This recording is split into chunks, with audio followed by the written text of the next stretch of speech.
It's a clear and hot evening on Wednesday, July 31st, 1940.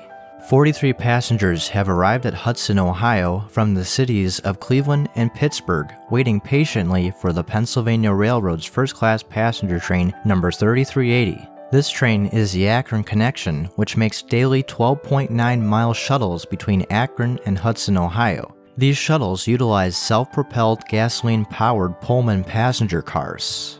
They were called gas engines by railroad officials, but are popularly known as doodlebugs, a name that was bestowed upon them by the public. PRR Doodlebug number 4648, which frequented these shuttles, was that day's motive power. Doodlebugs had two different control rooms, making it possible for running either direction. When train number 3380 reached Hudson, the engineer had to change ends from the northern control room to the southern one. It was seemingly a normal run until 9 minutes after its departure from Hudson, it collided head-on with a PRR freight train in Cuyahoga Falls. The Doodlebug instantly burst into flames upon impact, killing 43 people. It was the worst railroad accident in the state of Ohio since the Ashtabula train disaster in 1876. But why did this accident happen, and who or what was at fault? Immediately afterwards, there were 3 separate investigations launched by the Pennsylvania Railroad, Summit County authorities, and Interstate Commerce Commission in conjunction with the Public Utilities Commission of Ohio. In an accident, there is typically a chain of events. We first must rewind back to the morning of that fateful day. The Pennsylvania Railroad's Akron branch, which at its completion extended 142.1 miles from Hudson to Columbus, Ohio.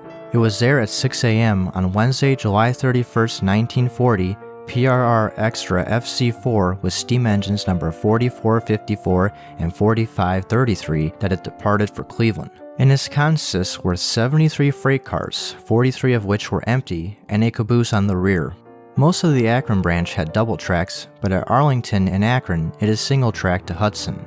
This section of the branch line is operated under the railroad timetable, train orders, and manual block signals. When FC4 reached Arlington, it had to stop and pick up a train order authorizing its movement further north.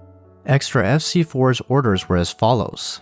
Engine 4454, run Extra Arlington to Hudson and meet number 3380, gas engine 4648 at Switch 1 Silver Lake.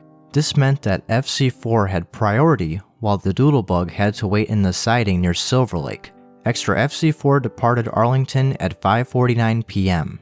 Engineer Thomas L. Murtaugh, 49 years of age, was a devout Catholic and career railroader for over 30 years. Since April, he frequented these turnaround runs and made every effort to keep on schedule, as many who utilized the Akron Connection took the train to and from work. On this day, train number 3380 was running 4 minutes behind schedule because it was delayed by a Baltimore and Ohio Railroad train at the Akron Union Depot. The conductor of today's turnaround run is 57-year-old Harry B. Schaefer. He had been substituting the past 10 days for the turnaround run's regular conductor. When train number 3380 arrived from Akron at the Hudson Depot, it also had to pick up orders. Conductor Schaefer received copies of the same orders given to Extra FC4. After he delivered a copy of this order to Engineer Murtaugh, he said to him, "We meet at Switch 1, Silver Lake." Murtaugh acknowledged and read the order before also departing at 5:49 p.m. About 3.5 miles north of Silver Lake, Engineer Murtaugh began thinking to himself that Extra FC4 would even further delay his train. The thought of this bothered him as he liked to stay on time. Meanwhile, Conductor Schaefer was busy punching passengers' tickets and afterwards moved to the smoking section to attend to clerical duties. As the Doodlebug approached Switch 1 for the siding at Silver Lake, it did not slow down. Deadheading in the baggage compartment is 24-year-old Todd Wan, a section hand who's been working at Hudson for the past 3 weeks. He is sitting in a seat facing the window towards the siding and is unaware that the Doodlebug had received orders to take the siding and wait for Extra FC4 to pass. Wan hears the road crossing whistle signal blown for Switch 1 and again for Switch 3 shortly after. Conductor Schaefer, who had just finished his duties, glanced at his watch. He noticed it was a few seconds past the time his train should have taken the siding. As he looks out the window, he sees they were passing Switch 3 instead. Schaefer starts heading towards the control room to see what Murtaugh is doing, but is stopped dead in his tracks. Fear immediately consumes his mind as he sees a freight train in the distance rounding the curve towards the Doodlebug. Schaefer was white as a sheet when he ran into the baggage compartment. He looked at Juan and said, "Jump, we're going to hit." He could barely get these words out of his mouth as he jumped out from the baggage compartment.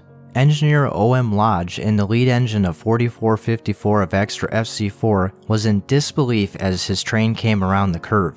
He and his fireman Ian Reynolds saw Doodlebug 4648 heading straight for them at about 45 miles an hour. Lodge started blowing the whistle frantically and then applied the emergency brakes.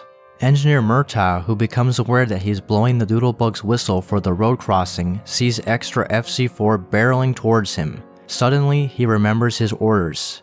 He was supposed to have waited in the Silver Lake siding for the extra train to pass. Murtaugh then slammed the emergency brake and jumped from the Doodlebug's vestibule about 2 or 3 car lengths away from Extra FC4. Todd Juan was the last to jump seconds before impact. Just as the Doodlebug disappears into the woods near Bailey Road and Front Street, disaster occurs. Engine 4454 plows 12 feet into the Doodlebug's control room and passenger compartment at about 25 miles an hour. Its north truck disengages and punctures the 250-gallon gasoline fuel tank as it lodges against the south truck. Immediately, there was a ball of fire as the Doodlebug was engulfed in flames.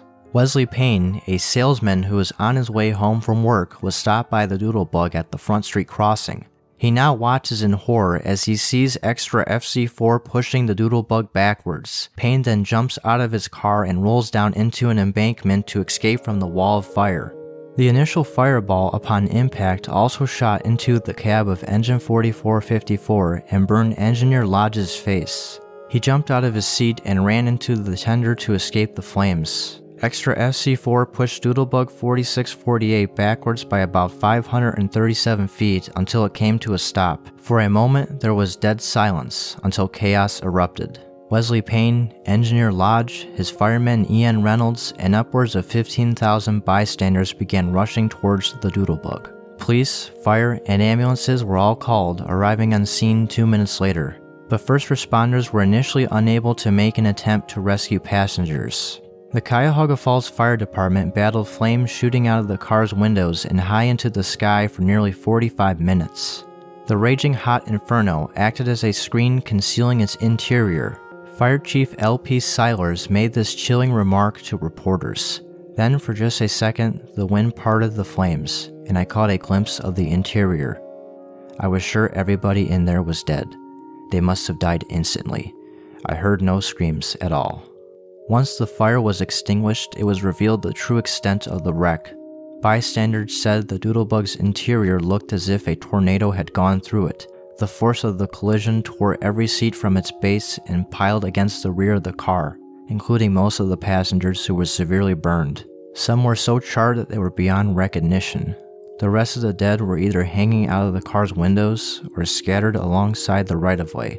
Firefighters even had to use acetylene torches to remove some of the dead as the car was warped from the impact. Miraculously, out of the 46 people on board, 3 people survived. Engineer Murtaugh was found along the right-of-way about 1,000 feet from the impact site. He was in a dazed condition and suffered a fractured skull among other minor injuries.